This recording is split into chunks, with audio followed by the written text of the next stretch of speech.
এর প্রিয়তমার পরে মনে করেন এই কাহিনীগুলো ঘটতেছে। ভাড়াটে দর্শক খবরদার এই জিনিস করেন না। আপনার হাউজে মানে প্রতি সিনেমায় 500 টাকা হইলে ওরা ভাড়া পাওয়া যায়। আপনার পার মেন 500 টাকা।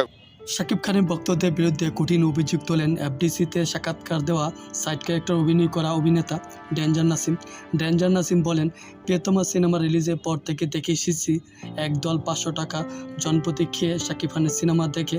মনে করেন নতুন একটা জিনিস শুরু হয়েছে, আবার শুনি যে লাঞ্চ করায়, তারপর হলো মানে মানি দেয়, গাড়ি ভাড়া দেয়, গাড়ি ভাড়া দেওয়ার পরও বাজার করার পয়সাও দেয়। প্রমোশন করে সিনেমা চলে না, আর এরা বলে সিনেমা নাকি সুপার ডুপার বাম্পার হিট হয়। ফ্লপ সিনেমা কেমনে সুপার হিট হয়? ডেঞ্জার নাসিমের মতে শাকিব খান সুপারস্টার নয়, সুপারস্টার হচ্ছে তার মতে রাসেল মিয়া, কারণ তার সিনেমা নাকি দর্শক দেখার জন্য হলে হুমড়িয়ে পড়ে। সাকিবিয়ানরা ডেঞ্জার নাসিমের এই বক্তব্যের পর বেজায় চটেছে। সাকিবিয়ান ভাড়া করে নেওয়া বলে হাউসফুল দেখায়, অথচ ছবির কোনো গল্প নাই। আমি যদি প্রিয়তমার পরে মনে করেন এই কাহিনীগুলো ঘটতেছে। ভাড়াটে দর্শক খবরদার এই জিনিস করেন না। আপনার হাউজে তো ভুল যায় না। দাবি, যেখানে আমরা নিজের টাকা খরচ করে সিনেমা দেখি, প্রমোশন করি, সেখানে ডেঞ্জার নাসিমের মতো 200 টাকার অভিনেতা কী করে আমাদেরকে নিয়ে কথা বলে?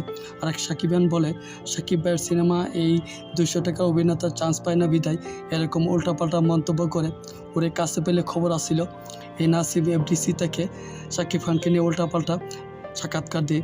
প্রিয় ভিউয়ার্স, সাকিবিয়ানরা কি সত্যি টাকা খেয়ে সিনেমা দেখে নাকি নিজের টাকা দিয়ে সিনেমা দেখে? প্লিজ কমেন্টস করে জানাবেন।